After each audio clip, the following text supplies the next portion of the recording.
চতুর্দশ পরিচ্ছেদ। আমার প্রাণত্যাগের প্রতিজ্ঞা। আমি হারানিকে সতর্ক করিয়া দিয়া আপনার শয়নগৃহে গেলাম। বাবুদের আহারাদি হইয়া গিয়াছে।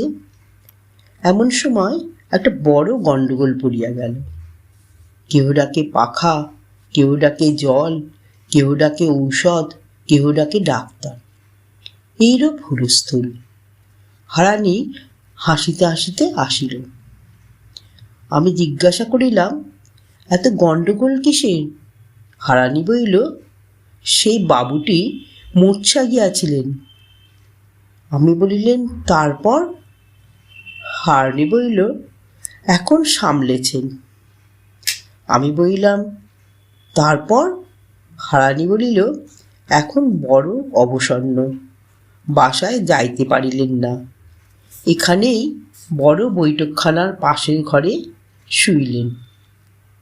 বুঝিলাম এ কৌশল। বলিলাম, আলো সব নিবিলে সবাই শুইলে আসিবে। হারানি বলিল, অসুখ যে গা। আমি বলিলাম, অসুখ না তোর মুন্ড, আর ৫০০খানা বিবির মুন্ড যদি দিন পাই। হারানি হাসিতে হাসিতে গেল। পরে আলো সব নিবিলে সবাই শুইলে হারানি আমাকে সঙ্গে করিয়া লইয়া ঘর দেখাইয়া দিয়া আসিল। আমি ঘরের ভিতর প্রবেশ করিলাম। দেখিলাম তিনি একাই শয়ন করিয়া আছেন। অবসন্ন কিছুই না। ঘরে দুইটা বড় বড় আলো জ্বলিতেছে। তিনি নিজের রূপরাশিতে সমস্ত আলো করিয়া আছেন। আমিও শরবিদ্ধ। আনন্দে শরীর আপ্লুত হইল। যৌবন প্রাপ্তির পর আমার এই প্রথম স্বামী সম্ভাষণ। সে যে কি সুখ তাহা কেমন করিয়া বলিব। আমি অত্যন্ত মুখরা, কিন্তু যখন প্রথম তাহার সঙ্গে কথা কইতে গেলাম কিছুতেই কথা ফুটিল না। কণ্ঠরোধ হইয়া আসিতে লাগিল। সর্বাঙ্গ কাঁপিতে লাগিল। হৃদয় মধ্যে দুপ দুপ শব্দ হইতে লাগিল। রসনা শুকাইতে লাগিল। কথা আসিল না বলিয়া কাঁদিয়া ফেলিলাম। সে অশ্রুজল তিনি বুঝিতে পারিলেন না। তিনি বলিলেন, কাঁদিলে কেন? আমি তো তোমাকে ডাকি নাই, তুমি আপনি আসিয়াছ, তবে কাঁদো কেন? এই নিদারুণ বাক্যে বড় মর্মপীড়া হইল। তিনি যে আমাকে কুলোটা মনে করিতেছেন, ইহাতে চক্ষুর প্রবাহ আরও বাড়িল। মনে করিলাম, এখন পরিচয় দিই। এই যন্ত্রণা আর সহ্য হয় না। কিন্তু তখনই মনে হইল যে পরিচয় দিলে যদি ইনি না বিশ্বাস করেন, যদি মনে করেন যে ইহার বাড়ি কালাদিঘি, অবশ্য আমার স্ত্রীহরণের বৃত্তান্ত শুনিয়াছে, এক্ষণে ঐশ্বর্যলোভে আমার স্ত্রী বলিয়া মিথ্যা পরিচয় দিতেছে, তাহা হইলে কি প্রকারে ইহার বিশ্বাস জন্মাইব। সুতরাং পরিচয় দিলাম না। দীর্ঘ নিঃশ্বাস ত্যাগ করিয়া চক্ষুর জল মুছিয়া তাহার সঙ্গে কথোপকথনে প্রবৃত্ত হইলাম। অন্যান্য কথার পরে তিনি কহিলেন, কালাদিঘি তোমার বাড়ি শুনিয়া আমি আশ্চর্য হইয়াছি। কালাদিঘিতে যে এমন সুন্দরী জন্মিয়াছে তা আমি স্বপ্নেও জানিতাম না। তাঁর চক্ষের প্রতি আমি লক্ষ্য করিতেছিলাম। তিনি বড় বিস্ময়ের সহিত আমাকে দেখিতেছিলেন। তার কথার উত্তরে আমি নেকি সাজিয়া বলিলাম, আমি সুন্দরী না বাঁদরি? আমাদের দেশের মধ্যে আপনার স্ত্রীরই সৌন্দর্যের গৌরব। এই ছলক্রমে তাহার স্ত্রীর কথা পাড়িয়াই জিজ্ঞাসা করিলাম, তার কি কোনো সন্ধান পাওয়া গিয়াছে? উত্তর, না। তুমি কতদিন দেশ হইতে আসিয়াছ? আমি বলিলাম, আমি সে সকল ব্যাপারে পরেই দেশ হইতে আসিয়াছি, তবে বোধ হয় আপনি আবার বিবাহ করিয়াছেন। তিনি উত্তর দিলেন, না। বড় বড় কথায় উত্তর দিবার তাহার অবসর দেখিলাম না। আমি উপযাজিকা অভিসারিকা হইয়া আসিয়াছি, আমাকে আদর করিবারও তাঁর অবসর নাই। তিনি সবিষয় আমার প্রতি চাহিয়া রইলেন। একবার মাত্র বলিলেন, এমন রূপ তো মানুষের দেখি নাই। সপত্নী হয় নাই শুনিয়া বড় আহ্লাদ হইল। বলিলাম, আপনারা যেমন বড়লোক, এটি তেমনই বিবেচনার কাজ হইয়াছে। নইলে যদি এরপর আপনার স্ত্রীকে পাওয়া যায়, তবে দুই সতীনে ঠ্যাঙ্গাঠেঙ্গে বাঁধিবে। তিনি মৃদু হাসিয়া বলিলেন, সে ভয় নাই। সে স্ত্রীকে পাইলেও আমি আর গ্রহণ করিব এমন বোধ হয় না। তাহার আর জাতি নাই, বিবেচনা করিতে হইবে। আমার মাথায় বজ্রাঘাত হইল। এত আশা ভরসা সব নষ্ট হইল। তবে আমার পরিচয় পাইলে আমাকে আপন স্ত্রী বলিয়া চিনিলেও আমাকে গ্রহণ করিবেন না। আমার এবারকার নারী জন্ম বৃথা হইল। সাহস করিয়া জিজ্ঞাসা করিলাম, যদি এখন তাহার দেখা পান তবে কি করিবেন? তিনি অম্লান বদলে বলিলেন, তাকে ত্যাগ করিব। কি নির্দয়! আমি স্তম্ভিতা হইয়া রইলাম। পৃথিবী আমার চক্ষে ঘুরিতে লাগিল। সেই রাত্রিতে আমি স্বামী শয্যায় বসিয়া তাহার অনিন্দ দেবমূর্তি দেখিতে দেখিতে প্রতিজ্ঞা করিলাম, ইনি আমায় স্ত্রী বলিয়া গ্রহণ করিবেন, নচেত আমি প্রাণত্যাগ করিব। পঞ্চদশ পরিচ্ছেদ। কুলের বাহির। তখন সে চিন্তিত ভাব আমার দূর হইল। ইতিপূর্বেই বুঝিতে পারিয়াছিলাম যে তিনি আমার বশীভূত হইয়াছেন।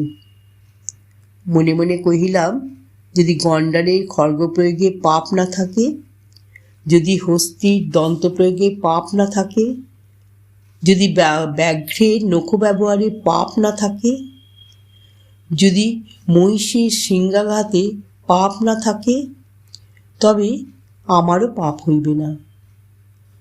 জগদীশ্বর আমাদিগকে যে সকল আয়ুধ দিয়াছেন, উভয়ের মঙ্গলার্থে তাহা প্রয়োগ করিব। যদি কখনো মল বাজিয়ে যেতে হয়, তবে সে এখন। আমি তাহার নিকট হইতে দূরে আসিয়া বসিলাম। তার সঙ্গে প্রফুল্ল হইয়া কথা কইতে লাগিলাম। তিনি নিকটে আসিলে আমি তাহাকে বলিলাম, আমার নিকটে আসিবেন না। আপনার একটি ভ্রম জন্মিয়াছে দেখিতেছি। হাসিতে হাসিতে আমি এই কথা বলিলাম এবং বলিতে বলিতে কবরী মোচনপূর্বক আবার বাঁধিতে বসিলাম। আপনার একটি ভ্রম জন্মিয়াছে, আমি কুলোটা নহি। আপনার নিকটে দেশের সংবাদ শুনিব বলিয়াই আসিয়াছি। অসৎ অভিপ্রায় কিছুই নাই। বোধহয় তিনি কথা বিশ্বাস করিলেন না। অগ্রসর হইয়া বসিলেন। আমি তখন হাসিতে হাসিতে বলিলাম, তুমি কথা শুনিলে না, তবে আমি চলিলাম। তোমার সঙ্গে এই সাক্ষাৎ।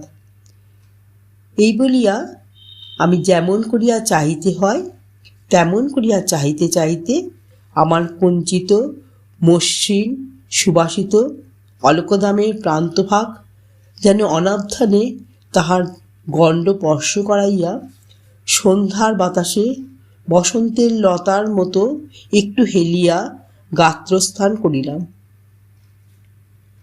আমি সত্য সত্যই গাত্রস্থান করিলাম দেখিয়া তিনি ক্ষুণ্ণ হইলেন। আসিয়া আমার হাত ধরিলেন। মল্লিকা কোরকের বালার উপর তাঁর হাত পড়িল। তিনি হাতখানা ধরিয়া রাখিয়া যেন বিস্মিতের মতো হাতের পানে চাহিয়া রইলেন। আমি বলিলাম, দেখিতেছ কি? তিনি উত্তর করিলেন, এ কি ফুল! এ ফুল তো মানায় নাই। ফুলটার অপেক্ষা মানুষটা সুন্দর। মল্লিকা ফুলের চেয়ে মানুষ সুন্দর এই প্রথম দেখিলাম। আমি রাগ করিয়া হাত ছড়িয়া ফেলিয়া দিলাম, কিন্তু হাসিলাম, বলিলাম, তুমি ভালো মানুষ নও, আমাকে ছুঁইও না, আমাকে দুশ্চরিত্রা মনে করিও না। এই বলিয়া আমি দ্বারের দিকে অগ্রসর হইলাম। স্বামী অদ্যপি সে কথা মনে পড়িলে দুঃখ হয়। তিনি হাত জোর করিয়া ডাকিলেন, আমার কথা রাখো, যাইও না। আমি তোমার রূপ দেখিয়া পাগল হইয়াছি। এমন রূপ আমি কখনো দেখি নাই। আর একটু দেখি, এমন আর কখনো দেখিব না। আমি আবার ফিরিলাম, কিন্তু বসিলাম না। বলিলাম, প্রাণাধিক, আমি কোন ছাড়! আমি যে তোমা হেন রত্ন ত্যাগ করিয়া যাইতেছি, ইহাতেই আমার মনের দুঃখ বুঝিও। কিন্তু কি করিব? ধর্মই আমাদিগকে একমাত্র প্রধান ধন। একদিনের সুখের জন্য আমি ধর্ম ত্যাগ করিব না। আমি না বুঝিয়া না ভাবিয়া আপনার কাছে আসিয়াছি। না বুঝিয়া না ভাবিয়া আপনাকে পত্র লিখিয়াছিলাম, কিন্তু আমি একেবারে অধঃপাতে যাই নাই। এখনো আমার রক্ষার পথ খোলা আছে। আমার ভাগ্য যে সে কথা এখন আমার মনে পড়িল। আমি চলিলাম। তিনি বলিলেন, তোমার ধর্ম তুমি জানো। আমায় এমন দশায় ফেলিয়াছ যে আমার আর ধর্মাধর্ম জ্ঞান নাই। আমি শপথ করিতেছি, তুমি চিরকাল আমার হৃদয়েশ্বরী হইয়া থাকিবে। একদিনের জন্য মনে করিও না। আমি হাসিয়া বলিলাম, পুরুষের শপথে বিশ্বাস নাই। এক মুহূর্তের সাক্ষাতে কি এত হয়? এই বলিয়া আবার চলিলাম। দ্বার পর্যন্ত আসিলাম। তখন আর ধৈর্য অবলম্বন করিতে না পারিয়া তিনি দুই হস্তে আমার দুই চরণ ধরিয়া পথরোধ করিলেন। বলিলেন, আমি যে আর এমন আর কখনো দেখি নাই। তাহার মর্মবেদী দীর্ঘ নিঃশ্বাস পড়িল। তাহার দশা দেখিয়া আমার দুঃখ হইল। বলিলাম, তবে তোমার বাসায় চলো, এখানে থাকিলে তুমি আমায় ত্যাগ করিয়া যাইবে। তিনি তৎক্ষণাৎ সম্মত হইলেন। তাঁর বাসা সিমলার অল্প দূর। তাঁর গাড়িও হাজির ছিল এবং দারবানেরা নিদ্রিত। আমরা নিঃশব্দে দ্বার খুলিয়া গাড়িতে গিয়া উঠিলাম। তার বাসায় গিয়া দেখিলাম দুই মহল বাড়ি। একটি ঘরে আমি অগ্রে প্রবেশ করিলাম। প্রবেশ করিয়াই ভিতর হইতে দ্বার রুদ্ধ করিলাম। স্বামী বাইরে পড়িয়া রইলেন। তিনি বাহির হইতে কাতরোক্তি করিতে লাগলেন। আমি হাসিতে হাসিতে বলিলাম, আমি এখন তোমার দাসী হইলাম, কিন্তু দেখি তোমার প্রণয়ের বেগ কাল প্রাতঃকাল পর্যন্ত থাকে কি না থাকে। যদি কালও এমন ভালোবাসা দেখিতে পাই, তখন তোমার সঙ্গে আবার আলাপ করিব। আজ এই পর্যন্ত। আমি দ্বার খুলিলাম না। অগত্যা তিনি অন্যত্র গিয়া বিশ্রাম করিলেন। জ্যৈষ্ঠ মাসের অসহ্য সন্তাপে দারুণ তৃষ্ণাপীড়িত রোগীকে স্বচ্ছ শীতল জলাশয় তীরে বসাইয়া দিয়া মুখ বাঁধিয়া দাও, যেন সে জল পান করিতে না পারে। বলো দেখি, তার জলে ভালোবাসা বাড়িবে কিনা? অনেক বেলা হইলে দ্বার খুলিলাম। দেখিলাম স্বামী দ্বারে আসিয়া দাঁড়াইয়া আছেন। আমি আপনার করে তাহার কর গ্রহণ করিয়া বলিলাম, প্রাণনাথ, হয় আমাকে রামরাম দত্তের বাড়ি পাঠাইয়া দাও, নচেত অষ্টাহ আমার সঙ্গে আলাপ করিও না। এই অষ্টাহ তোমার পরীক্ষা। তিনি অষ্টাহ পরীক্ষা স্বীকার করিলেন। ১৬ পরিচ্ছেদ। খুন করিয়া ফাঁসি গেলাম। পুরুষকে দগ্ধ করিবার যে কোনো উপায় বিধাতা স্ত্রীলোককে দিয়াছেন। সেই সকল উপায় অবলম্বন করিয়া আমি অষ্টাহ স্বামীকে জ্বালাতন করিলাম। আমি স্ত্রীলোক, কেমন করিয়া মুখ ফুটিয়া সে সকল কথা বলিব? আমি যদি আগুন জ্বালিতে না জানিতাম তবে গত রাত্রিতে এত জ্বলিত না। কিন্তু কি প্রকারে আগুন জ্বালিলাম, কি প্রকারে ফুৎকার দিলাম, কি প্রকারে স্বামীর হৃদয় দগ্ধ করিলাম, লজ্জায় তাহার কিছুই বলিতে পারি না। যদি আমার কোনো পাঠিকা নরহত্যার ব্রত গ্রহণ করিয়া থাকেন এবং সফল হইয়া থাকেন, তবে তিনিই বুঝিবেন। যদি কোনো পাঠক কখনো এইরূপ নরঘাতিনীর হস্তে পড়িয়া থাকেন, তিনিই বুঝিবেন। বলিতে কি, স্ত্রীলোকই পৃথিবীর কণ্টক। আমাদের জাতি হইতে পৃথিবীর যত অনিষ্ট ঘটে, পুরুষ হইতে তত ঘটে না। সৌভাগ্য এই যে এই নরঘাতিনী বিদ্যা সকল স্ত্রীলোকে জানে না। তাহা হইলে এতদিনে পৃথিবী নির্মনুষ্য হইত। এই অষ্টাহ আমি সর্বদা স্বামীর কাছে কাছে থাকিতাম, আদর করিয়া কথা কইতাম, নীরস কথা একটি কইতাম না। হাসি, চাহনি, অঙ্গভঙ্গি সে সকলতে ইতস্ত্রীলোকের অস্ত্র। আমি প্রথম দিনে আদর করিয়া কথা কইলাম, দ্বিতীয় দিনে অনুরাগ লক্ষণ দেখাইলাম, তৃতীয় দিনে তাহার ঘরকন্যার কাজ করিতে আরম্ভ করিলাম, যাহাতে তাহার আহারের পারিপাট্য, শয়নের পারিপাট্য, স্নানের পারিপাট্য হয়। সর্বাংশে যাতে ভালো থাকেন তাহাই করিতে আরম্ভ করিলাম। স্বহস্তে পাক করিতাম, খড়িকাঠি পর্যন্ত স্বয়ং প্রস্তুত করিয়া রাখিতাম। তাহলে এতটুকু অসুখ দেখিলে সমস্ত রাত্রি জাগিয়া সেবা করিতাম। এখন যুক্ত করে আপনাদের নিকট নিবেদন যে আপনারা না মনে করেন যে সকলই কৃত্রিম।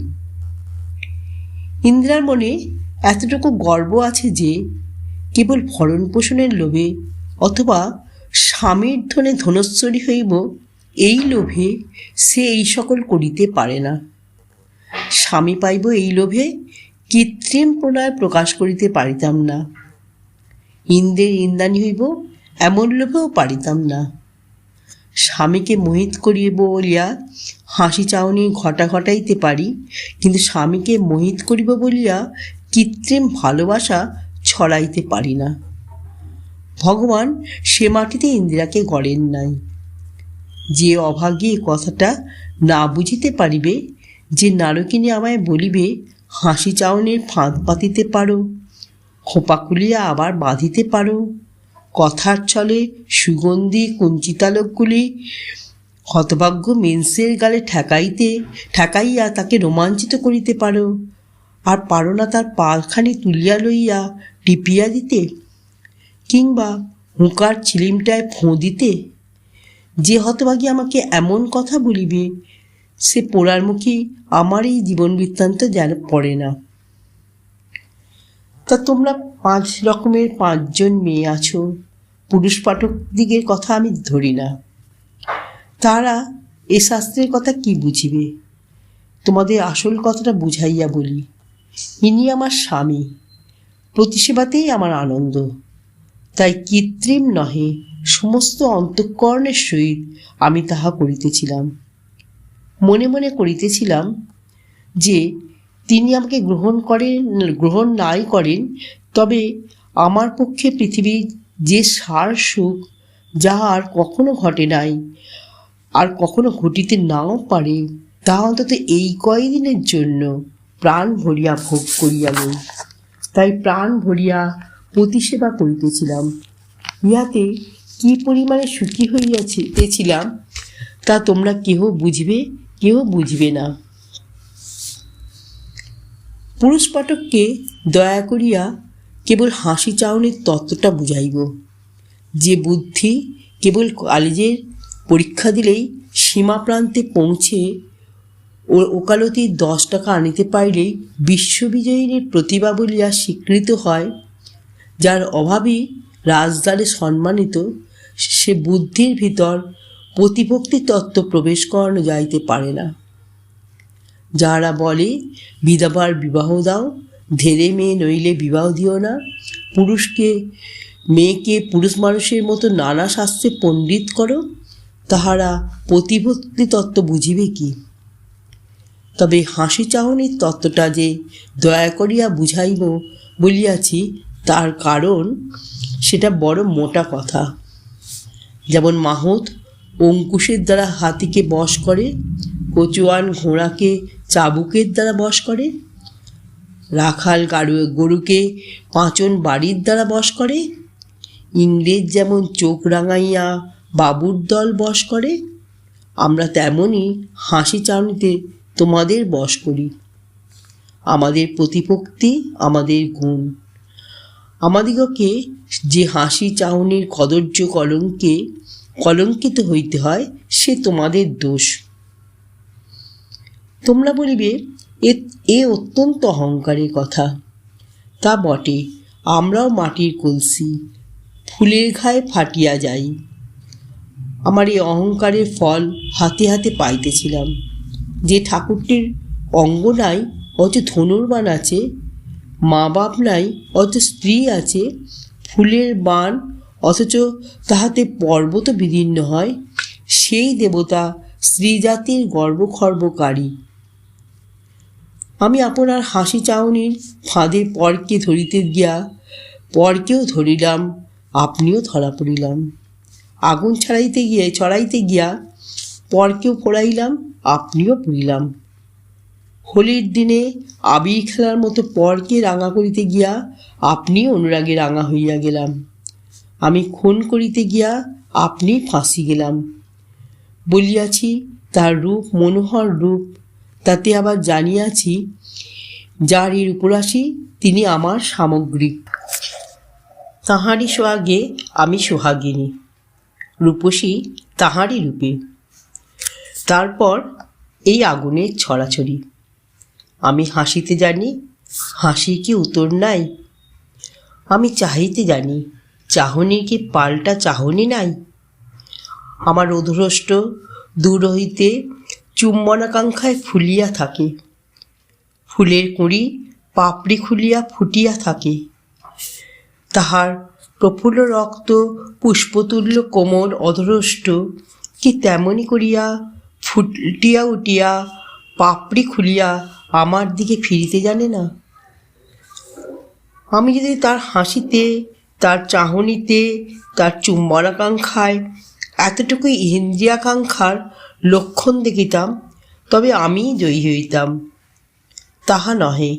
সে হাসি, সে চাহনি, সে অধরষ্ট বিস্ফোরণে কেবল স্নেহ, অপরিমিত ভালোবাসা। কাজেই আমি হারিলাম। হারিয়া স্বীকার করিলাম যে ইহাই পৃথিবীর 16 আনা সুখ। যে দেবতা ইহার সঙ্গে দেহের সম্বন্ধ ঘটাইয়াছে, তাহার নিজের দেহ যে ছাই হইয়া গিয়াছে, খুব হইয়াছে। পরীক্ষার কাল পূর্ণ হইয়া আসিল, কিন্তু আমি তাহার ভালোবাসার এমনই অধীন হইয়া পড়িয়াছিলাম যে মনে মনে স্থির করিয়াছিলাম যে পরীক্ষার কাল অতীত হইলে তিনি আমাকে মারিয়া তাড়াইয়া দিলেও যাইব না। পরিণামে যদি তিনি আমার পরিচয় পাইয়াও যদি আমাকে স্ত্রী বলিয়া গ্রহণ না করেন, গণিকার মতো যদি তাহার কাছে থাকিতে হয়, তাহাও থাকিব। স্বামীকে পাইলে লোকলজ্জাকে ভয় করিব না। কিন্তু যদি কপালে তাও না ঘটে, এই ভয় অবসর পাইলেই কাঁদিতে বসিতাম। কিন্তু ইয়াও বুঝিয়াছিলাম যে প্রাণনাথের পক্ষচ্ছেদ হইয়াছে। আর উড়িবার শক্তি নাই। তাহার অনুরাগানলে অপরিমিত ঘৃতাহুতি পড়িতেছিল। তিনি এখন অন্যনকর্মা হইয়া কেবল আমার মুখপানে চাহিয়া থাকিতেন। আমি গৃহকর্ম করিতাম, তিনি বালকের মতো আমার সঙ্গে সঙ্গে বেড়াইতেন। তাঁর চিত্তে দুর্দমনীয় বেগ প্রতি পদে দেখিতে পাইতাম। অথচ আমার ইঙ্গিতমাত্র স্থির হইতেন। কখনো কখনো আমার চরণ স্পর্শ করিয়া রোদন করিতেন, বলিতেন, আমি এ অষ্টাহ তোমার কথা পালন করিব, তুমি আমায় ত্যাগ করিয়া যাইও না। ফলে আমি দেখিলাম যে আমি তাহাকে ত্যাগ করিলে তাহার দশা বড় মন্দ হইবে। পরীক্ষা ফাঁসিয়া গেল। অষ্টাহ অতীত হইলে বিনা বাক্যব্যয় উভয়ের অধীর হইলাম।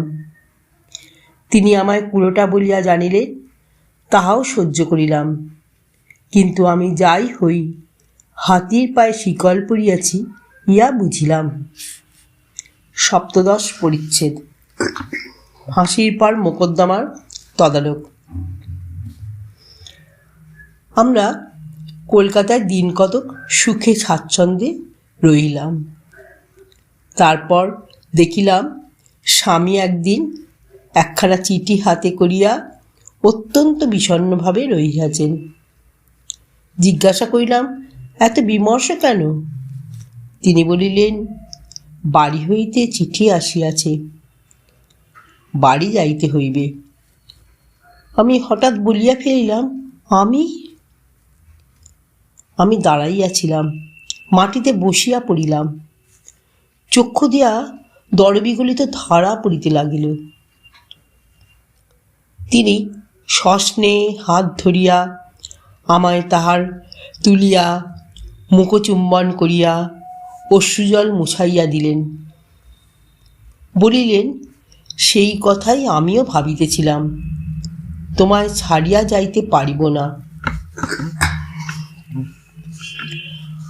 আমি বলিলেন, সেখানে আমাকে কি বলিয়া পরিচিত করিবে, কি প্রকারে কোথায় রাখিবে?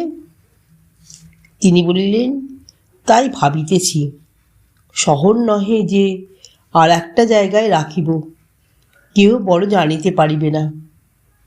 বাপ মার চক্ষের পর তোমায় কোথায় রাখিব? আমি বলিলেন, না গেলেই কি নয়? তিনি বলিলেন, না গেলেই নয়। আমি বলিলেন, কতদিনে ফিরিবে? শীঘ্র ফেরো যদি, তবে আমাকে না হয় এইখানে রাখিয়া যাও। তিনি বলিলেন, শীঘ্র ফিরিতে পারিব এমন ভরসা নাই। কলকাতায় আমরা কালে ভদ্রে আসি। আমি বলিলেন, তুমি যাও, আমি তোমার জঞ্জাল হইব না। বিস্তর কাঁদিতে কাঁদিতে এই কথা বলিলাম। আমার কপালে যা থাকে তাই ঘটিবে। তিনি বলিলেন, কিন্তু আমি যে তোমায় না দেখিলে পাগল হইব। আমি বললেন, দেখো, আমি তো তোমার বিবাহিতা স্ত্রী নই। স্বামী মহাশয় একটু নড়িয়া উঠিলেন। তোমার উপর আমার কোনো অধিকার নাই, আমাকে তুমি এ সময় বিদায়। তিনি আমাকে আর কথা কইতে দিলেন না। বলিলেন, আজ আর এ কথায় কাজ নাই, আজ ভাবি, যা ভাবিয়া স্থির করিব কাল বলিব। বৈকালে তিনি রমণবাবুকে আসিতে লিখিলেন, গোপনীয় কথা আছে, এখানে না আসিলে বলা হইবে না। রমণবাবু আসিলেন। আমি কবাডের আড়াল হইতে শুনিতে লাগিলাম কি কথা হয়। স্বামী বলিলেন, আপনাদিগে সেই পাচিকাটি যে অল্প বয়সী, তাহার নাম কি? রমণবাবু বলিলেন, কুমুদিনী। উপেন্দ্রবাবু বলিলেন, তাহার বাড়ি কোথায়? রমণবাবু বলিলেন, এখন বলিতে পারি না। উপেন্দ্রবাবু বলিলেন, সধবা না বিধবা?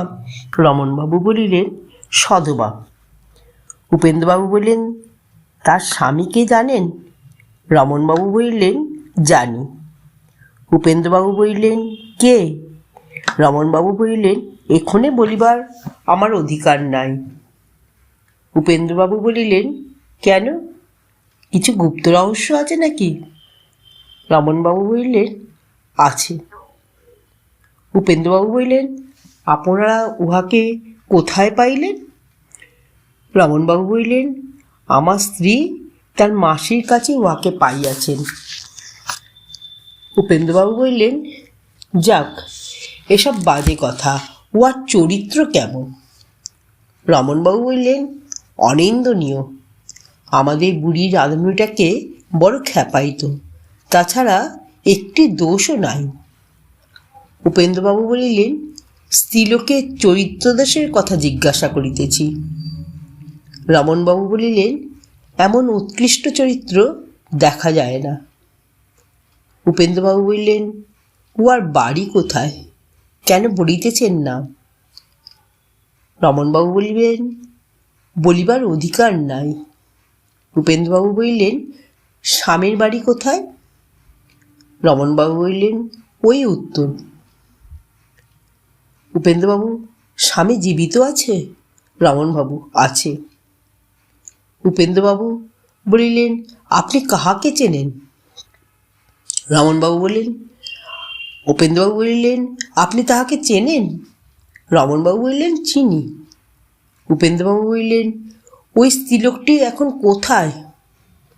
রমনবাবু বললেন, আপনার এই বাড়িতে। স্বামী মহাশয় চমকিয়া উঠিলেন, বিস্মিত হইয়া জিজ্ঞাসা করিলেন, আপনি কি প্রকারে জানিলেন? রমনবাবু বললেন, আমার বলিবার অধিকার নাই। আপনার জেরা কি ফুরাইল? উপেন্দ্রবাবু বললেন, ফুরাইল, কিন্তু আপনি তো জিজ্ঞাসা করিলেন না যে আমি কেন আপনাকে এ সকল কথা জিজ্ঞাসা করিলাম। রমনবাবু বললেন, দুই কারণে জিজ্ঞাসা করিলাম না। একটি এই যে, জিজ্ঞাসা করিলে আপনি বলিবেন না। সত্য কি না? উপেন্দ্রবাবু বললেন, সত্য। দ্বিতীয় কারণটি কি? রমনবাবু বললেন, আমি জানি যে জন্য জিজ্ঞাসা করিতেছেন। উপেন্দ্রবাবু বললেন, তাও জানেন? কি বলুন দেখি। রমনবাবু বললেন, তা বলিব না। উপেন্দ্রবাবু বললেন, আচ্ছা, আপনি তো সব জানেন দেখিতেছি, বলুন দেখি, আমি যে অভিসন্ধি করিতেছি তাহা ঘটিতে পারে কি না? রমনবাবু বললেন, খুব ঘটিতে পারে, আপনি কুমুদিনীকে জিজ্ঞাসা করিবেন। উপেন্দ্রবাবু, আর একটি কথা, আপনি কুমুদিনীর সম্বন্ধে যাহা জানেন তাহা সব একটা কাগজে লিখিয়া দিয়া দস্তখত করিয়া দিতে পারেন? রমনবাবু, আমি এক শর্তে পারি। আমি লিখিয়া পুলিন্দায় সিল করিয়া কুমুদিনীর কাছে দিয়া যাইব।